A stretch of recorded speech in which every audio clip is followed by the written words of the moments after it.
J'ai été licencié le 21 décembre 2020 pour avoir utilisé mon droit de retrait quand il m'a été remis en juin des masques chirurgicaux de 2009.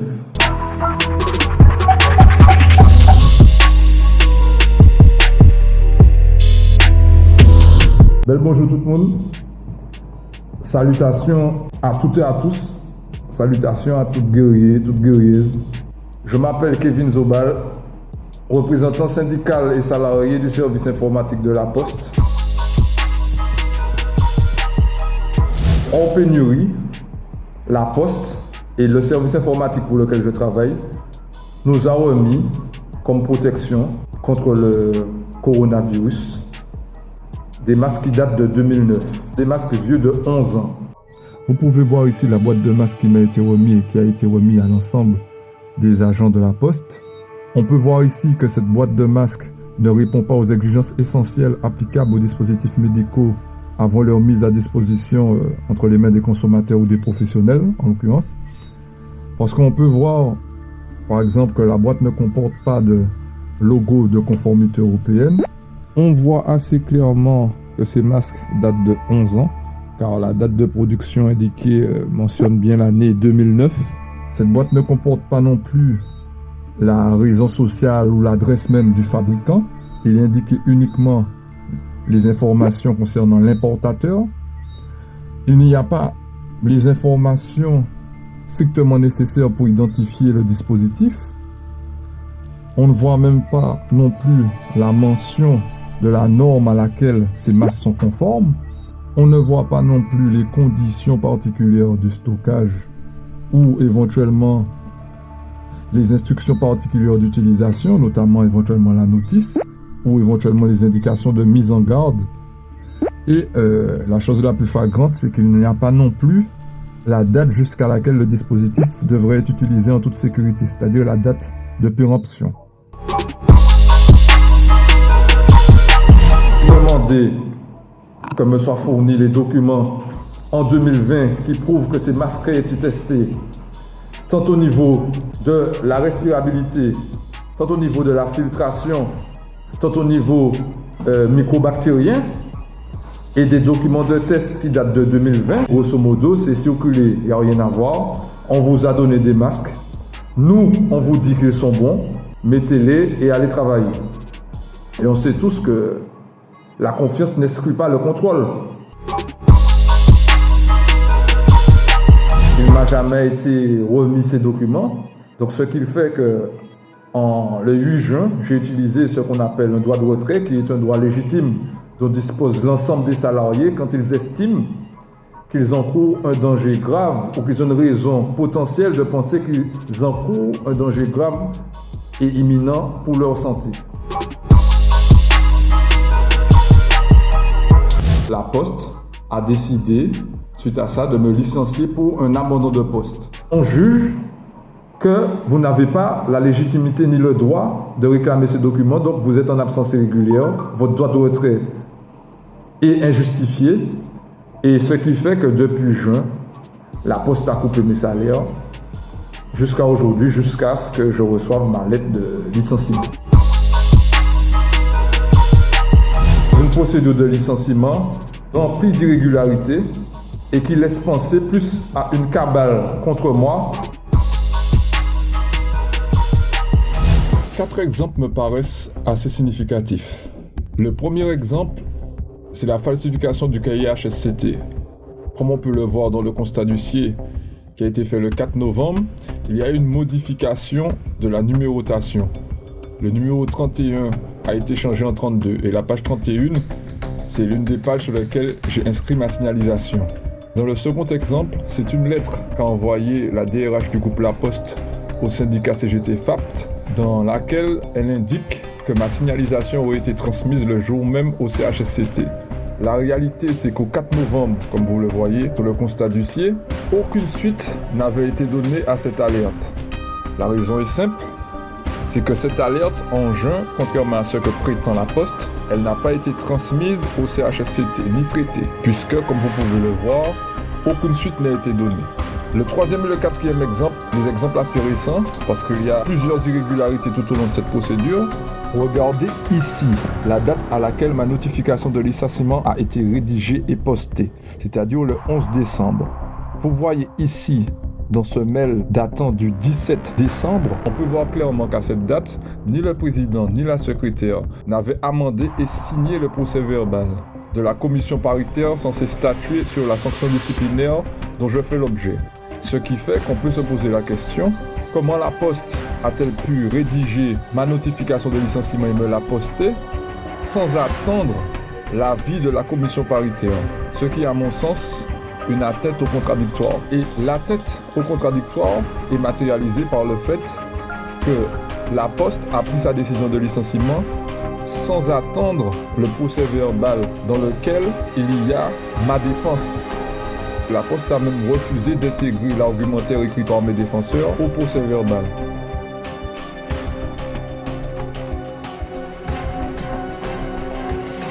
Le dernier élément, c'est un exemple parmi les nombreuses entraves à ma défense. Ici, c'est un courrier envoyé par l'inspecteur du travail le 30 novembre à la Poste. Courrier que la Poste, comme vous pouvez le lire, avait obligation de communiquer au CHSCT. Il se trouve que la Poste ne l'a pas fait. Des CHSCT se sont tenus ultérieurement au 30 novembre et la Poste a carrément refusé de donner lecture et de communiquer ces informations au CHSCT. Il faut savoir que le CHSCT a eu connaissance de l'existence de cette lettre tout à fait par hasard.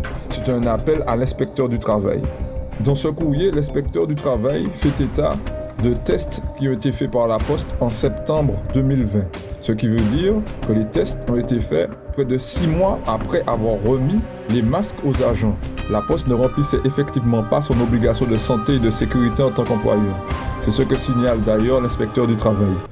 Au regard de ces éléments, il apparaît que l'utilisation de ces masques antérieurement aux analyses réalisées en septembre 2020 et alors que des alertes vous étaient formulées depuis le mois de juin sur leur conformité, ne satisfaisaient pas aux principes généraux de prévention des risques professionnels listés aux articles L.4121 et suivant du Code du travail et qui vous imposent notamment de choisir les équipements de travail en fonction d'une évaluation préalable des risques pour la santé et la sécurité des travailleurs. Ce qui permet de dire qu'au moment où la Poste a fourni ces masques, elle n'avait effectué aucun test par un laboratoire agréé avant de transmettre ces masques aux agents. Alors que le stockage est un élément essentiel afin de garantir la qualité des masques, on voit clairement à la lecture du courrier de la Poste que la Poste, qui prétend avoir fait stocker ces masques dans des conditions optimales, précise à l'inspecteur du travail qu'elle ne peut apporter aucun élément de preuve venant confirmer leur dire. Un des responsables du pilotage des flux de la direction des approvisionnements de la Poste a pu nous rapporter qu'en termes de stockage, ces masques avaient été entreposés chez notre prestataire FDB en zone sèche température ambiante contrôlée quotidiennement, ceci avant de faire l'objet de transferts auprès de notre entrepôt de logistique CNAP pour expédition régulière dès fin janvier 2020. Nos procédures de stockage ne comportent pas de production d'attestation et dans ce cadre, nous ne pouvons pas produire d'éléments à l'appui de nos dires. Il est aussi intéressant de signaler que dans ces courriers, il n'est aucunement fait mention du haut fonctionnaire de défense qui aurait collaboré avec la Poste pour valider la distribution de ces masques, comme l'a déclaré le PDG de la Poste au Sénat. Mais on apprend l'existence d'une coordination médicale nationale à la Poste qui aurait fait un contrôle visuel des masques. Alors quand on sait que la Poste disposait de près de 24 millions de masques conditionnés sans aucun film hermétique dans des boîtes de 50, parce qu'il est important d'avoir cela à l'esprit, vous achetez une boîte de masques dans le commerce, les masques sont conditionnés sous film plastique même s'ils sont à l'intérieur d'une boîte. Les masques qui ont été distribués par la Poste, eux, sont à même la boîte, sans aucun film plastique, sans rien du tout. Et sachant que ces masques ont été stockés 11 ans, je vous laisse vous faire votre avis. Surtout que dans le cadre de ma procédure, il y a le certificat médical d'un salarié de la Poste qui est tombé malade à cause de ces masques de 2009. Alors, il est quand même aussi compliqué d'imaginer que les quelques médecins de la Poste ont pu tester un échantillon représentatif sur 480 000 masques. C'est-à-dire que même 5% de ces masques représentent déjà un nombre important pour quelques médecins. Et malheureusement, comme à l'accoutumée dans ce dossier, si cela a été fait par la Poste, encore une fois, nous n'avons aucun rapport, aucun document pouvant appuyer les dires de la Poste, alors qu'il s'agit de distribuer des masques à près de 250 000 postiers. C'est d'ailleurs l'une des interrogations de l'inspecteur du travail. Dans l'immédiat, afin de prendre la mesure de la représentativité des analyses réalisées, je vous demande de me justifier par tout élément que l'ensemble des lots de masques utilisés dont la fabrication date de 2009 sont bien issus du même fabricant et qu'ils ont tous été stockés dans les mêmes conditions. Alors, c'était quelques exemples dans le cadre du dossier monté à mon encontre, car il en existe encore plein d'autres, car ce dossier est bourré d'irrégularités et sous couvert d'une discrimination syndicale, d'acharnement et d'entrave manifeste, pour pouvoir couvrir le fait qu'aujourd'hui, la seule raison pour laquelle la Poste me licencie aujourd'hui, c'est parce que j'ai demandé me soient fournis des documents réglementaires qui attestent de la conformité et de la non-dangerosité des masques en 2020. Bonjour, Gisèle Deral, secrétaire adjointe CGTM-PTT. J'ai eu à accompagner Kevin dans son dossier de défense pour la CCP qui a été demandée contre lui. On a un dossier qui est pratiquement vide, uniquement avec les assertions et les mails que la Poste ou la DCM aurait adressés à M. Zobal. Il y avait pas mal de pièces manquantes, notamment le rapport de l'assistante sociale, donc le rapport social qui est une pièce importante puisqu'elle décrit la situation du salarié. Une pièce aussi très importante, c'est l'alerte qui a été faite sur le cahier HSCT le 8 juin, qui aurait dû être dans ce dossier puisqu'elle est le départ de la procédure pour abandon de poste. Les PV de CHSCT qui sont mentionnés dans le dossier disciplinaire, ils parlent de CHSCT qui se sont tenus mais les PV ne sont pas fournis. Le protocole d'intervention du document unique, puisque le document unique doit être mis à jour chaque fois que nécessaire lorsqu'il y a une situation de danger qui arrive. Donc il est indiqué que ces documents uniques ont été mis à jour mais ils ne sont pas fournis dans le dossier disciplinaire. Et puis, il manque aussi tous les échanges que M. Zobal ou son avocat ont eu avec la DSEM. Alors, dans le dossier qui nous a été remis, aucun de dossier d'enquête, absolument rien à ce niveau. La procédure CCP, la commission consultative paritaire, elle répond à un certain formalisme, un formalisme qui doit être respecté pour qu'elle soit valable. En l'occurrence, lorsqu'un salarié est convoqué dans une CCP, il doit recevoir la convocation 8 jours avant la date de la CCP. Ça lui permet de préparer son dossier et aussi à ses défenseurs de se préparer. Donc ça c'est un premier point. Et puis il faut que le salarié comme le défenseur puisse assister à cette CCP. En ce qui concerne Kevin Zobal, il est à noter quelque chose qu'il ne s'est jamais vu. C'est qu'il a été convoqué à une première CCP le 5 novembre. La convocation a été envoyée hors délai, il a reçu sa convocation hors délai. Ce 5 novembre, la CCP ne s'est pas tenue faute de quorum. Elle a été reportée au 19 novembre et là, même chose, la convocation est arrivée toujours hors délai, Kevin Zobal l'a reçue hors délai. Et puis quelque chose d'extraordinaire, c'est que si le formalisme prévoit une CCP et son report, il n'en prévoit pas 3. Or, le 19 novembre, ce qu'on constate, c'est que le président de la CCP reporte la veille de la CCP. Cette fameuse CCP prévue le 19 novembre, il la reporte le 27 novembre. Et le 27 novembre, même chose, la convocation est reçue hors délai. La gestion du droit de retrait par la DSEM, elle interroge, elle interpelle dans cette affaire. Le droit de retrait déposé le 8 juin sur le cahier HSCT par M. Zobal, il a purement et simplement disparu et les membres du CHSCT n'en ont été informés par M. Zobal que le 30 octobre, puisqu'il les a interpellés à savoir comment ça se fait qu'il ne se prononçait pas sur son droit de retrait. Et là, c'est là qu'on apprend avec surprise et qu'il apprend avec surprise que la mention de droit de retrait qu'il a inscrite dans le cahier HSCT a purement et simplement disparu. Et donc, au mois d'octobre, lorsque le CHSCT a connaissance de ce droit de retrait, ils se réunissent pour faire signifier cette pièce manquante et le CHSCT valide la légitimité du droit de retrait de M. Zobal. Et la Poste n'en tient pas compte. Alors effectivement, toujours dans sa scélératesse, la Poste elle va jusqu'au bout de ce qu'elle peut aller, en usant de manière unilatérale de son droit à nier le droit de retrait de M. Zobal. Elle décide de le sanctionner pécuniairement, supprime ses salaires depuis le mois de juin.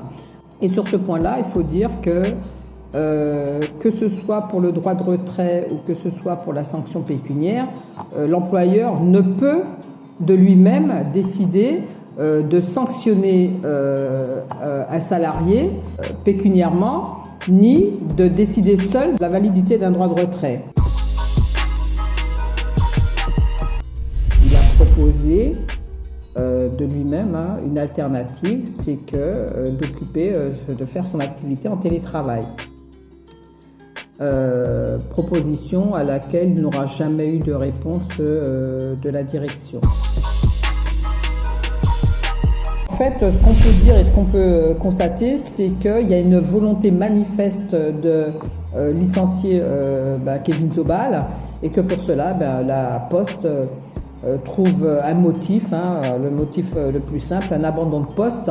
L'abandon de poste répond à certaines règles. Et en l'occurrence, dans des situations particulières telles que l'exercice du droit de retrait, le Code du travail, la loi, dit que ce ne peut être un motif de licenciement pour abandon de poste. Il répond à des normes, c'est-à-dire que pour qu'il y ait abandon de poste, il faut qu'il y ait absence injustifiée ou répétée pendant les heures de travail. Ce que l'on peut constater, c'est que l'employeur méconnaît totalement le droit social, ou alors a véritablement monté une cabale contre M. Zobal, puisque un abandon de poste est donc une faute grave, et une faute grave qui dans une période actuelle va plonger Kevin Zobal dans des situations de précarité, puisque c'est la sanction la plus scélérate où il ne pourra même pas toucher des indemnités de licenciement. Je pense qu'il est largement bafoué. Déjà parce que pour chacune des CCP, les convocations étaient envoyées hors délai. Bafoué également parce que le camarade Zobal a demandé que les moyens soient mis pour que lui-même et la défense puissent participer à cette CCP. Que inlassablement l'entreprise a répondu que la CCP se passait à Paris 13e. Il faut savoir que nous sommes dans une période de Covid où on demande aux personnes de se déplacer le moins possible et qu'invariablement la Poste a refusé de mettre des moyens accessibles à Kevin Zobal et à sa défense pour être présent lors de cette CCP qui s'est donc tenue sans Kevin Zobal et sans ses représentants. La Poste n'a aucune volonté que M. Zobal et ses défenseurs participent à cette CCP, puisqu'à l'heure actuelle, et ça a été montré depuis le mois de mars, depuis le premier confinement, il y a la possibilité de mettre des moyens pour participer à distance dans une commission, une réunion, quoi que ce soit. Donc si la Poste souhaitait que M. Zobal participe à cette CCP, déjà lui aurait répondu à ses demandes et elle aurait en plus mis les moyens pour la participation. Sa situation de salarié protégé n'a pas été prise en compte. Il faut savoir qu'un salarié, à partir du moment où il est représentant du personnel, a une protection justement pour éviter les abus de licenciement. Et dans ce cadre-là, lorsqu'il y a une CCP, une commission consultative paritaire, l'employeur doit en tenir compte et demander dans les 15 jours qui suivent la tenue de la CCP l'autorisation préalable de licenciement à l'inspection du travail. Or, ce qu'on peut constater entre le moment où la CCP s'est tenue et le moment où M. Zobal a reçu son avis de licenciement, le délai de 15 jours n'a pas été respecté, ce qui laisse entendre, et sur quoi on est pratiquement sûr, l'inspection n'a pas été saisie, puisque de toute façon, dans le cas où elle aurait été saisie, il y aurait obligatoirement une enquête, et cette enquête voudrait que l'inspection du travail interroge les deux parties, à savoir l'employeur sur ses motifs et raisons de licenciement, et Monsieur Zobal sur la partie de licenciement qu'il conteste et que nous contestons d'ailleurs. En ce qui concerne la CGTM, nous avons accompagné Kevin Zobal et on continuera à l'accompagner dans toutes les actions qu'il entreprendra ou même que nous allons entreprendre. Et ce que nous demandons, c'est l'annulation de la procédure de licenciement pour faute grave, donc sa réintégration, et puis le rétablissement de tous ses droits et salaires, puisqu'il est privé de salaire depuis le mois de juin. Donc oui, ces masques de 2009, ils sont un vrai danger pour les collègues postiers et pour ceux qui les utilisent, puisque personne aujourd'hui n'est en mesure de garantir la fiabilité d'un masque qui date de si longtemps et qui a été conservé, personne ne sait dans quelles conditions. Puisque un masque qui a déjà plus de 10 ans d'existence sans qu'on puisse en vérifier la résistance, la solidité ou la fiabilité, fera pas barrière, risque de ne pas faire barrière à quoi que ce soit. Et une personne qui se trouve en face risque d'avoir des projections ou d'être contaminée malgré que le postier en face porte un masque qui date de 2009. Donc oui, je pense que ça peut être un danger aussi bien pour les postiers que pour des personnes qui seraient en face de ces postiers mal équipés.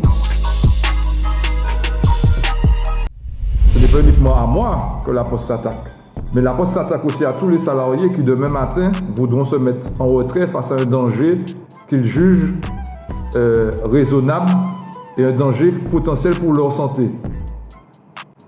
Parce qu'il est quand même fort étonnant d'entendre la Poste et des cadres de la Poste nous dire, et nous en tant que Martiniquais, on a déjà entendu ça pour autre chose, mais nous dire en gros qu'il faut qu'ils écoulent leur masque de 2009 avant de nous fournir des masques aux normes. C'est-à-dire que c'est un peu la même excuse que pour le chlordécone. Alors je ne ferai pas de parallèle, mais comme on dit dans la vie, tout est lié. Donc aujourd'hui, je suis dans une lutte, parce que c'est bien une lutte, parce qu'il est clair que je ne vais pas subir sans lutter. Et il faut très bien que les commanditaires ou le bras armé de la Poste en ont conscience qu'il n'est pas entendable qu'on puisse défendre sa santé et qu'on constate encore une fois qu'une grosse entreprise nous dise « circuler, il n'y a rien à voir, vous n'avez pas le droit d'utiliser un droit légitime qui est le droit de retrait pour pouvoir protéger votre santé ». C'est bel et bien une cabale qui a été montée contre moi dans le seul but de pouvoir nuire à un syndicaliste, à un salarié, ou dans le seul but d'essayer de me faire taire. Ce dossier est entre les mains de mes avocats et il est aussi entre les mains de tous les camarades de lutte qui ne restent pas avec le regard bouché, la bouche fermée, les oreilles bouchées face aux injustices.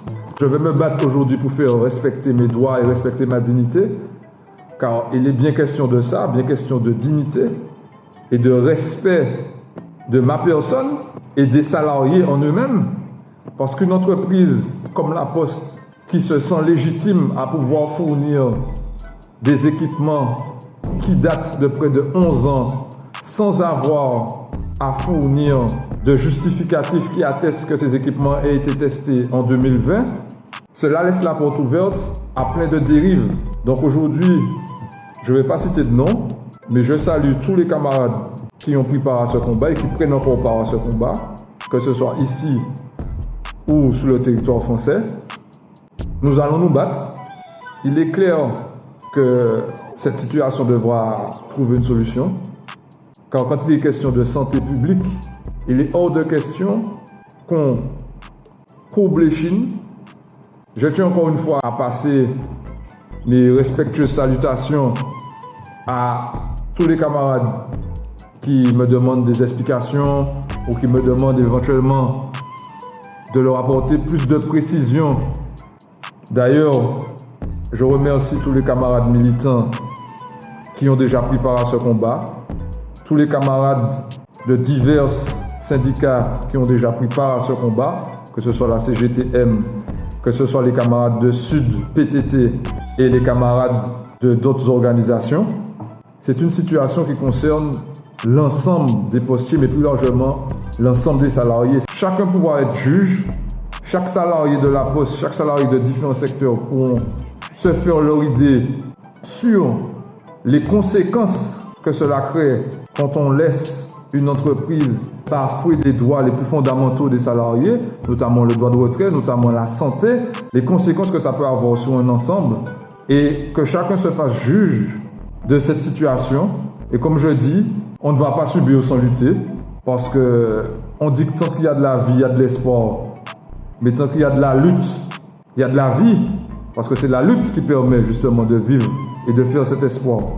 Parce qu'on n'a rien sans rien dans ce monde. Et c'est clair, comme je l'ai dit, que moi-même qui subis sans lutter, je ne vais pas subir sans me battre. Et que cette affaire, de toute façon, chacun devra prendre ses responsabilités. En tout cas, merci.